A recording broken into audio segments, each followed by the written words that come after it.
Well, thank you all, and Dave, I want to thank you for your very kind words and for the leadership that you're showing to the business community in the greater Lubbock region, and also want to thank the Lubbock Chamber of Commerce for all that you all are doing, as well as all the business and community leaders who join with us today, but also who really work every single day in lifting up the entire Lubbock region to being a shining star in the premier state in the United States of America.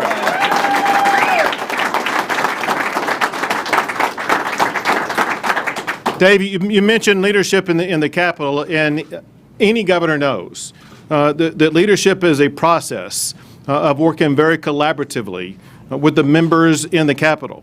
And I do want to recognize your very own Representative Dustin Burrows for the leadership that he shows every single day in the Texas House of Representatives.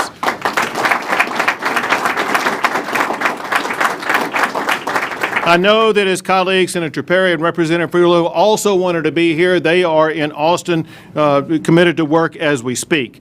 I also want to recognize the mayor. The mayor and I have worked on multiple issues, whether it be COVID-related issues or Arctic blast-related issues, whatever the case may, whatever the case. Although that's kind of typical for you guys up here. That's nothing new for Lubbock.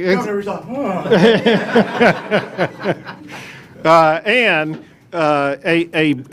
one of the premier education leaders in the United States, and that is the Texas Tech's Chancellor, Ted Mitchell. Thank you for everything that you're doing.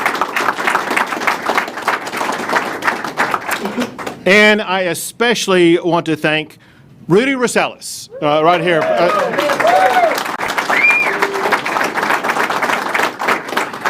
I think everybody knows Rudy, as they should. But Rudy, I want to thank you and your family. I got to meet Rudy's mom, Maria. I don't know where she is right now, but Maria, I know that she's been working hard getting ready for this, as well as the entire family. So, Rudy, thank you. Thank you. Thank your family. And I want to thank your employees and your staff for hosting this event at Montelongo's Mexican restaurant.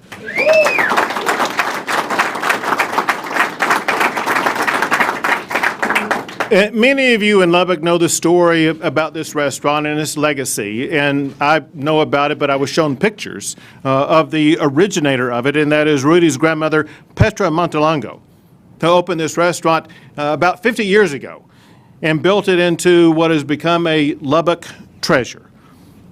Rudy and his family, they typify the entrepreneurial spirit that does make Texas so exceptional.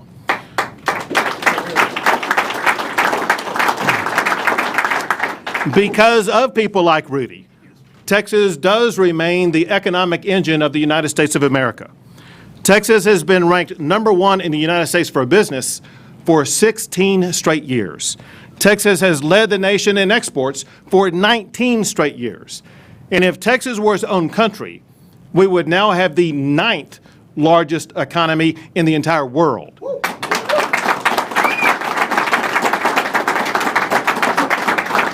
And even with this past year of COVID, Texas has remained the #1 state in the United States for economic development.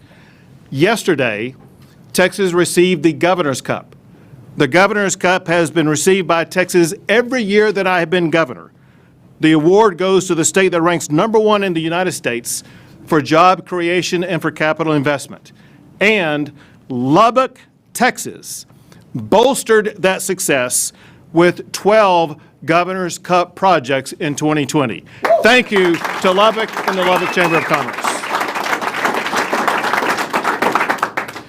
You know, that success was achieved despite COVID's impact on business operations.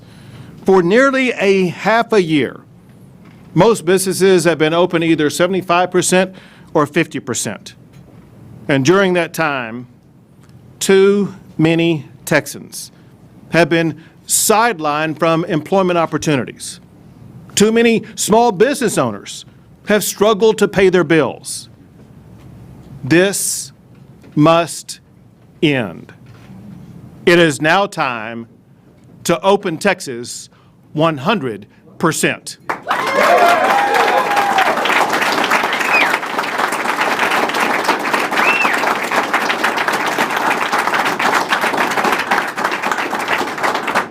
Everybody who wants to work should have that opportunity. Every business that wants to be open should be open.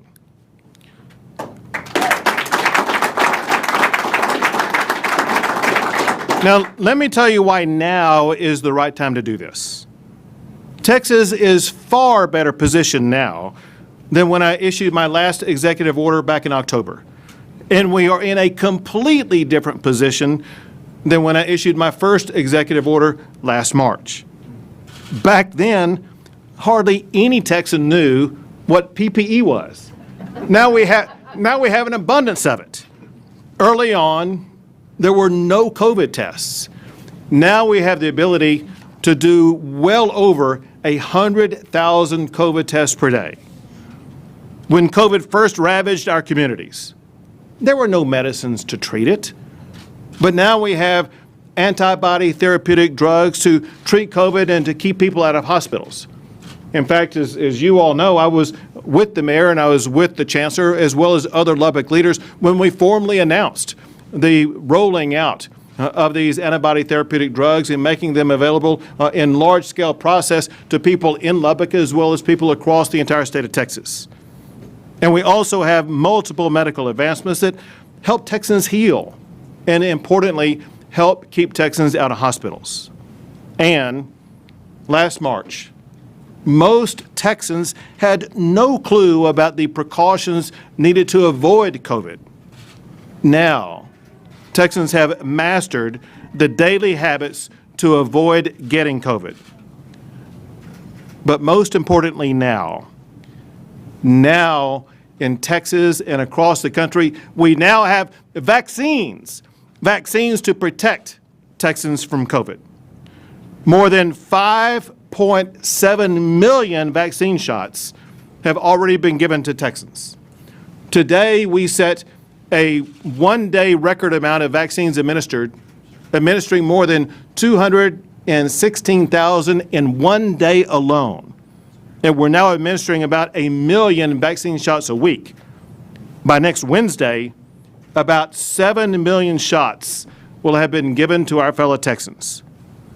Equally important, we are getting the vaccines to the Texans who need it the most, those who are most likely to be hospitalized or lose their life because of exposure to COVID. By next Wednesday, over half of our seniors will have received a vaccine shot. And by the end of this month, every senior who wants a vaccine shot will be able to get a vaccine shot.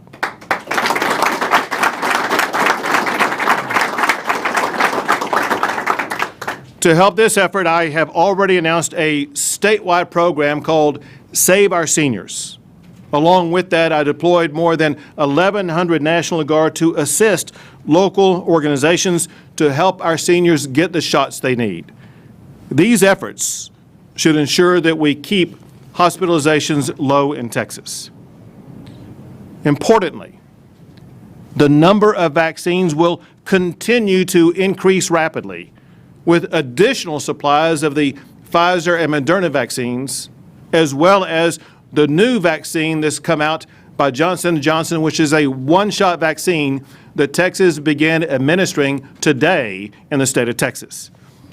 In fact, get this, the vaccine supply is increasing so rapidly, Texas will soon expand the categories of people who are able to get them, and some medical professionals say that within a few months, every Texan who wants a vaccine shot will be able to get a vaccine shot.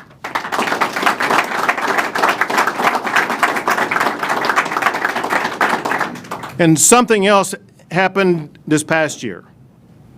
Almost 2.5 million Texans were lab confirmed for having recovered from COVID. The CDC says that the real number of recoveries is typically 4 to 5 times the number of those who officially tested positive and recovered. Mathematically, what that means is that approximately 10 million Texans, or really more, have recovered from COVID and have the proven ability to beat the disease. Now, all of these advancements and events have led to remarkable improvements. Hospitalizations are the lowest that they have been in 4 months. The number of active COVID cases is the lowest since November and is less than half of what it was just a month ago. That means that far more Texans are recovering from COVID than contracting it. Also, today is the lowest positivity rate we've had in 4 months. We have been under 10% positivity rate for days now. Today, we're now under 9% positivity rate in the state of Texas. But make no mistake, and to be clear, COVID has not suddenly disappeared. COVID still exists in Texas, in the United States, and across the globe. But it is clear from the recoveries, from the vaccinations, from the reduced hospitalizations, and from the safe practices that Texans are using, that state mandates are no longer needed.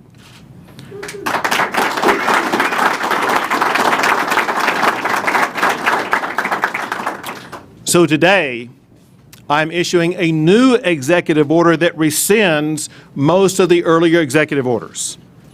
Effective next Wednesday, all businesses of any type are allowed to open 100%.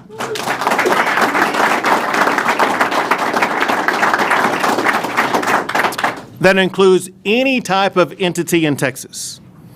Also, I am ending the statewide mask mandate.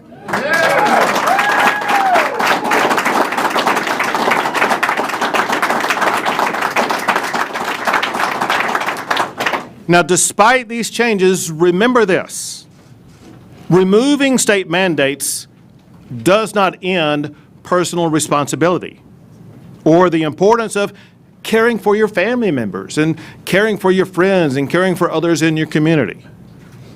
Personal vigilance to follow the safe standards is still needed to contain COVID.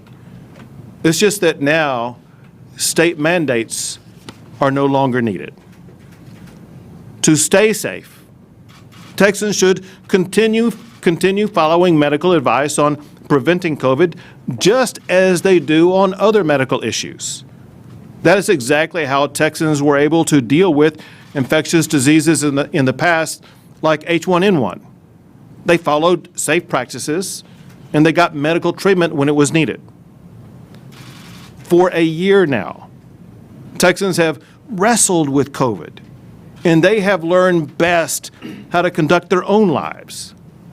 For example, if businesses want to limit capacity or implement additional safety protocols, they have the right to do so. It is their business, and they get to choose to operate their business the way they want to. At this time, however, people and businesses don't need the state telling them how to operate.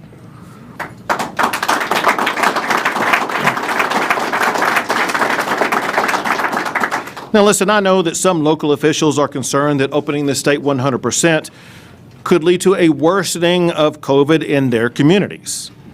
And my executive order addresses that concern. If COVID hospitalizations in any of the 22 hospital regions in Texas rise above 15% of the hospital bed capacity in that region for 7 straight days, then a county judge in that region may use COVID mitigation strategies in their county. However, under no circumstance can a county judge put anybody in jail for not following COVID orders, and no penalties can imposed for failing to wear a face mask. Also, if restrictions are imposed at the county level, all entities must be allowed to operate at least a 50% capacity. More importantly, though, We believe that there will not be the threshold met at hospitalizations for county judges to even consider implementing those strategies, because Texas will continue working collaboratively with all counties to speed the vaccination process. So putting this all together, Texas is doing more than ever to save lives and to reduce the spread of COVID. We must now do more to restore livelihoods and normalcy in the lives of Texans. We will continue to grieve for all who have suffered through this pandemic, and we will always mourn the loss of all lives. We are relieved that Texas now has better tools and more knowledge than ever before to help our fellow Texans combat COVID. Today's announcement does not abandon the safe practices that Texans have mastered over the past year. Instead, it's a reminder that each person has their own role to play in their own personal safety, as well as in the safety of others. It's a reminder that individual safety is managed every day as a matter of personal responsibility rather than by government mandate. Individual responsibility is a corollary to individual freedom. We can have both. Today's announcement ensures that Rudy Rosales and his family, just like all businesses and families in Texas, have the freedom to determine their own destiny. Just like all Texans, they can tap into their own self-reliance to seize the opportunities that are so unique in Texas and that make our state the most exceptional in America. May God bless you all, and may God forever bless the great state of Texas.